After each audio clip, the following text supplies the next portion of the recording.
אחר כך המסעדה. תקשיב, יש אפליקציה חדשה, גוסטו. אתה יכול לבחור מסעדה בכל מדינה בעולם, בכל עיר בעולם. בוחר את התפריט שאתה רוצה. כל התפריט עם תמונות, עם וידאו. אתה בוחר מה שאתה רוצה, מזמין מראש, מגיע למסעדה. באיזה שפה? הכל בעברית, המחירים בשקלים.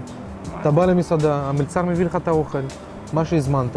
סוף הארוחה, אתה לא צריך לקרוא למלצר, לא צריך לבקש חשבון, אתה משלם מהטלפון. שלח פשוט לי את מאוד, הלינק. חבל על הזמן. כן, יש לך.